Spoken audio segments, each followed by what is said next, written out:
Two officers arrive on the scene of an ordinary disturbance call. A man is threatening his neighbors. However, in just a moment, the situation will escalate into something much worse. Does he have any knives? Any knives? Guns? The suspect is armed. Okay, we're gonna block the main entrance right here. My neighbor is threatening me, threatening to kill me, threatening to kill the police. I have it on video. We have deployed a SWAT team en route to... Step out slow! Shot out. Move!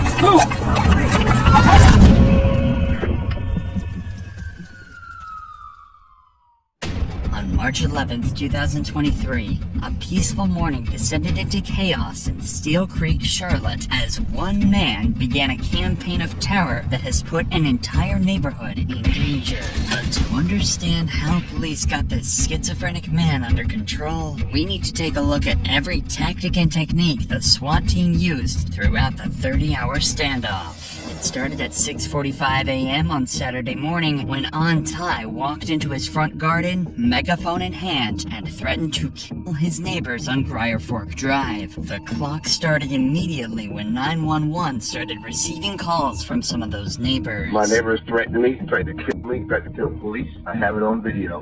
We're scared. Okay, and when you say he's threatening you, is he doing it in person, on the phone? What Yeah, phone with a megaphone. He's out in front of his yard.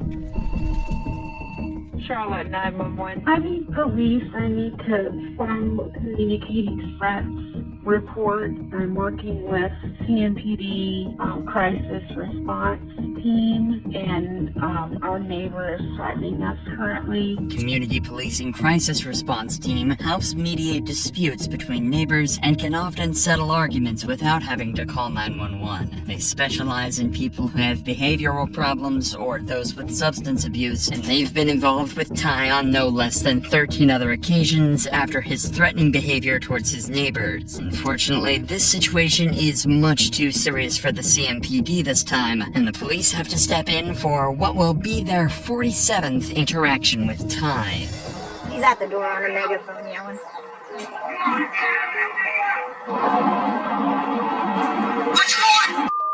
Here we go.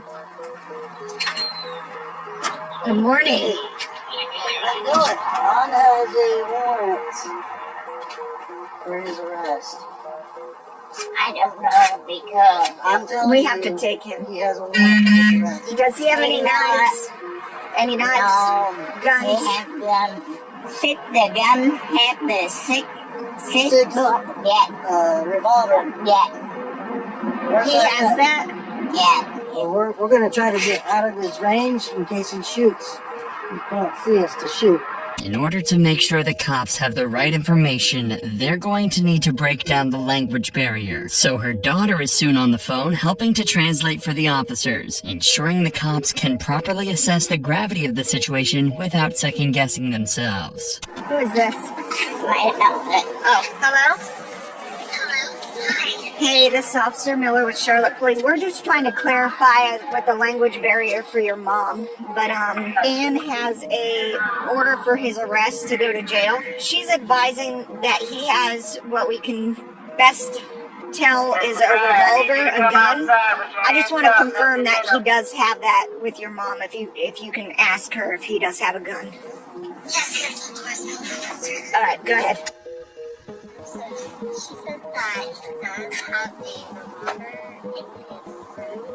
Does he have bullets in the revolver? Is it loaded?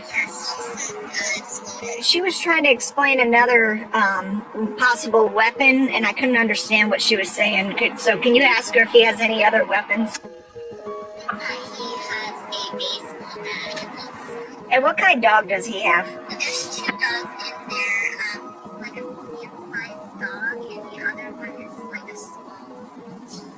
Now the cops have a much better picture of what they're facing. They know that Ty has a gun and it's loaded. They suspect he has a dog in there with him, and although the mother claims it won't bite, these cops can't take any chances. Ty also has a warrant out for his arrest for communicating threats in another incident, making this a criminal barricade. The difference between a criminal barricade and a non-criminal barricade is simple. A non-criminal barricade usually means a suspect isn't wanted for a crime. It is often a case of a suicidal suspect. A criminal barricade means the suspect is wanted for a crime, is a possible danger to others, and needs a drastically different approach. These cops don't have access to the resources this kind of response will need, and SWAT is called in to take over this standoff. SWAT has an arsenal of armored vehicles at their disposal, as well as riot shields, expert negotiators, and specific training to deal with this exact kind of situation. But just because SWAT has been called doesn't mean the negotiations stop there, as police continue to try and convince Ty to hand himself in while they wait for the team to arrive.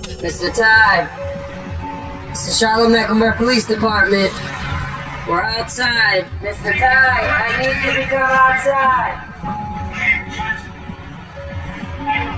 We're not going anywhere. We need you to step outside with your hands up. Ty already has a warrant out for his arrest for communicating threats in another incident, and police know he's highly strung, potentially violent, and extremely unpredictable. If they're going to talk him out of the house, they're going to have to convince him there's no danger. It would help me understand this a lot better if we were talking face to face. Are you gonna kill me? No, that I'm not. Are you gonna put me in handcuffs? Yes, I will have to put you in handcuffs. And then you're not gonna let me back into my house. You're gonna take me somewhere far away.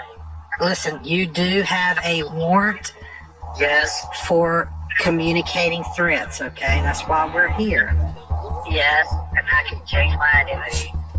We have to serve that warrant, okay? That's just me. That's, My name is King Ty. I'm not in the business of lying, okay? I don't want to lie to you. I don't want to steer you in the wrong direction, all right? The trouble that you're in is very minor, okay? It's not a big deal. By reassuring him that he won't be hurt if he surrenders, the negotiator can try to prevent the situation escalating, or even turning violent. During negotiations like these, police will try to de-escalate the situation and keep the suspect as calm as possible. But in this case, Ty seems so unhinged that there's no way they can make him see reason. If things deteriorate any further, it's possible Ty might make good on his threats, and this situation could turn deadly.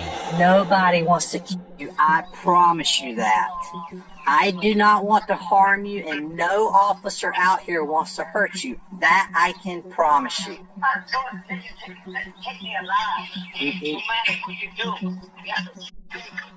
Nobody wants to harm you, and we don't want you to harm yourself, all right? This is war, dude. You took my door. This is not war. Put me in front of everyone, right? No, we do not want you to hurt yourself. It seems peaceful negotiations aren't working, as no matter what the negotiator tries, Ty just won't cooperate. Become very consistent that he will not leave that home.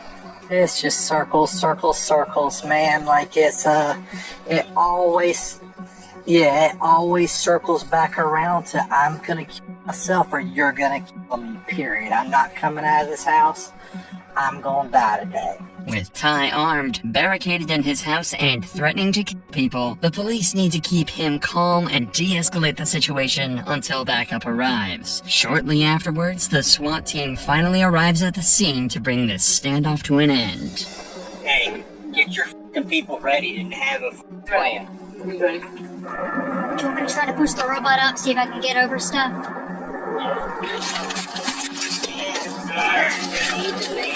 The SWAT team finally at the scene, they can get a better look at their surroundings by sending in robots and drones. But they first need to find the best place to gain entry into the house, which in this case is right through the front door. 2539. When I will call you, I just need you to answer your phone.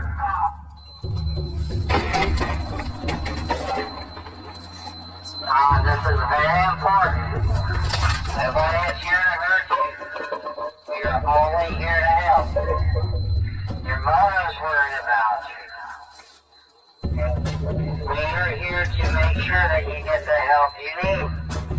By breaching the door, the SWAT team is trying to see inside the house. If Ty isn't willing to negotiate, then SWAT may have to force their way inside and face Ty in his own home. But this just agitates Ty further, and he closes the door in defiance. Once again, SWAT has no idea what's waiting for them inside, so they decide to break down the door again. Only this time, they intend to rip it right off its hinges. Although this has made it easier for SWAT to enter the house, the negotiator's job is about to get even harder, as breaching the door has only agitated Ty further, and this standoff is threatening to spiral out of control. I want to kill myself. I'm not gonna be here and be cut home myself. You got it. Who I don't even give about. Leave me alone. Let me control the voice. Literally, the voice is controlling me, man. You are stronger than that. No, I'm pathetic. You control the voice. Listen, I have faith that you can control that voice, okay? Okay, then let me do it. No, I'm just gonna myself and get this voice out of my head and go to heaven. No, don't let that voice win. I have no control over my mind, dude. I'm telling y'all, I'm under mind control for that. You are stronger than that, okay? You can do it, and we can help you.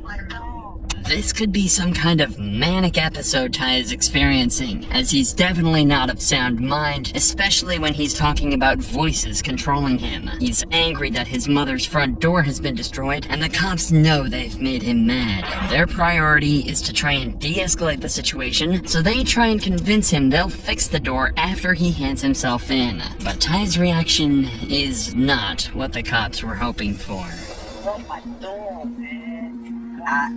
I spent an hour telling you that was gonna happen. I can't live here no more. The door can easily be fixed. We are poor. It's only me and my mother. Who's gonna take care of your mother if you harm yourself? Then leave it alone. I'm not letting you take me alive. I can give your mother a number to our risk management, and our risk management can help fix the door, okay? And we all know that. Myself, you told me.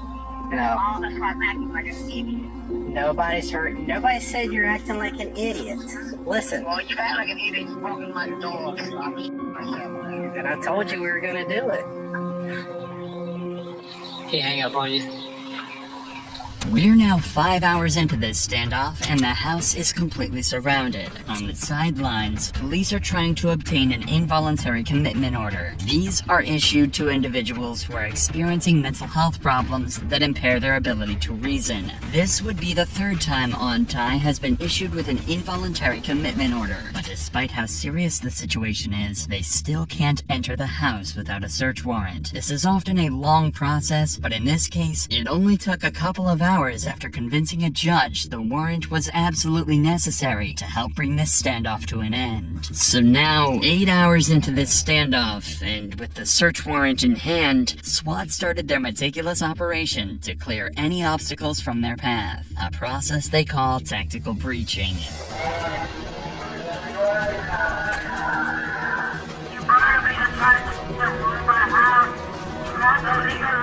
Tactical breaching is more than just breaking down windows and doors, as it allows easy access to the house and allows police to see inside the house. But it's still not safe for the officers to enter the house, as Ty is still hiding and armed with a gun. There's only one way to see inside the house without putting lives at risk, by using the latest technology to their advantage, like drones and robots. Alright, well, we're gonna send the robot in up the steps if we can. So I get around all the time. I'm in the living room, so I had to go to the garage. Okay, alright, sir. Well, you'll get the drone up. So this is what the living room looks like. Police robots have been around for decades, but are limited to low ground. With Ty hiding upstairs, police need to utilize one of the newer members of the team, the drone. First developed for military purposes, drones have become increasingly more popular with police departments all across America, just like here in Charlotte. I'm doing what I can to push my way through. Robots in the laundry. A lot of junk though, trying to push some stuff out of the way.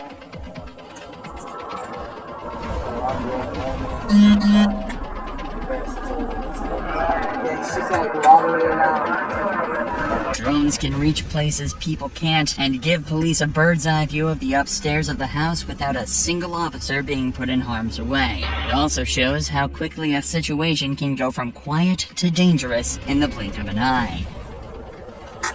I could try to push it through the front door, but I can't promise anything. That drone has just been destroyed, but now police know exactly which room he's hiding out in. After a second drone is destroyed, Ty suddenly appears at the front door of the house and he's armed with a handgun. What he might not realize is he's in the targets of several sharpshooters, who are scattered around the area with various views of the house, ready to fire if Ty presents a threat to them, their fellow officers, or anyone else in the area. Just trying to put the door back up, it looks like. Gunner in his left hand. Shot out. Shot out. He went back up the steps. That was just a warning shot, after one of the sharpshooters perceived Ty to be a genuine threat. But the warning shot did its job, and Ty retreated back into the house. After he returned upstairs, he called 911, initially claiming he'd been shot. It turns out he was lying, but during the same call, he told police he was no longer on Ty and had become Lucifer. Charlotte 911. I thought the police shot a person because he was holding a gun and pointing at the police. And the police shot him, he's dead. And they make a police report. Okay, well, where are you at so we can make that report? I'm in heaven. Oh, okay. Let's go. Yes, my name is Lucifer. This was one of 4 different personalities he's taken on over the course of this standoff, and in order to keep him talking, police will play along and call him Lucifer. But any hopes that they have of ending this standoff before nightfall are slipping away, as negotiations come to a standstill. This is Lucifer. Can I help you? Lucifer, Yeah. this is Hong. You okay? I know you are. Yeah, I'm an angel. God, what the fuck? Okay. I want to help you, Lucifer. Lucifer, where are you? Wait, when I'm in for this gun. Jesus Christ. He's in. He went upstairs and called you off for help. Ty may be in need of the kind of medical help that these cops can't give him, but that doesn't make the situation any less dangerous. It's now 10 hours into this standoff, and the tactical breaching continues. 2 vehicles in the driveway are removed to prevent the suspect from making a quick getaway, and more windows are breached around the house as the standoff goes into the night, where Ty continues with his bizarre exchanges with negotiators. Take order, hand up now. I'm telling you, I'm an assassin. I don't defend nothing to me. Get out of my house. I don't need it to leave. Stop talking to me. Okay? I don't talk to the police. Yeah, stand by. I don't need Got the it to window leave. open, kind of looking out I towards am my a direction. dead On the body. megaphone. There's no talking. You want doing is illegal. Have the right to practice religion. Leave me alone. This incident has now been going on for over 13 hours, and tactical breaching has removed most of the doors and windows. Negotiations continued into the next morning, but they couldn't get Ty to give himself up. So SWAT turned to their arsenal of other tactics to continue the effort to bring this standoff to an end peacefully, including the smoke grenade. Alright, ready? Yeah. No.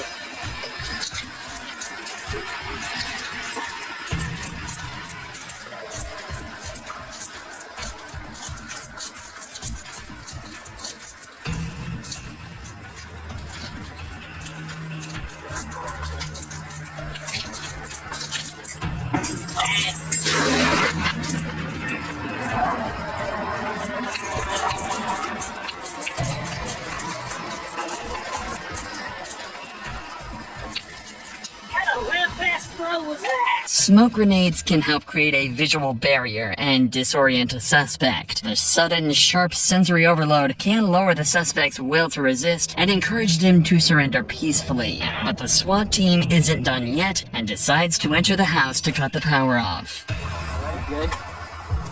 Yep. Alright, move, shot.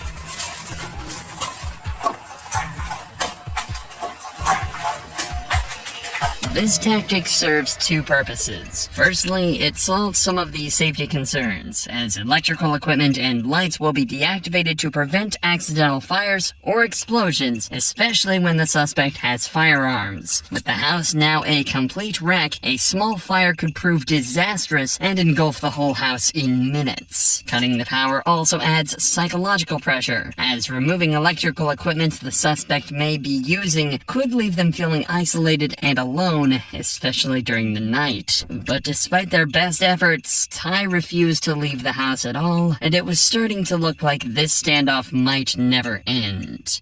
But then, at 1:18 p.m., an hour after they cut the power, Ty was seen coming downstairs. This is the moment SWAT tried to bring this standoff to an end with the help of OC powder chemical munition, better known as tear gas. The effects of tear gas on the body included unbearable burning sensation in your eyes, nose, and on your skin. This is exactly the kind of experience that was waiting for Ty if he went back upstairs, where they've just fired it. For the first time since this 30-hour standoff began, this prompted Ty to come out of the house and confront SWAT face to face. Police will always try to achieve a peaceful resolution in cases like these, but as they have been for the last 2 days, they'll be ready to shoot if Ty opens fire. I got you, I promise.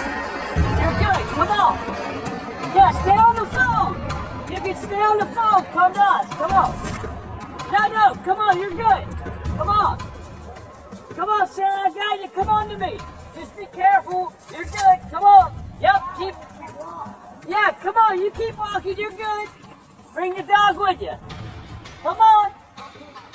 Oh, we're not, brother, come on. Yeah, your dog's good. Come on.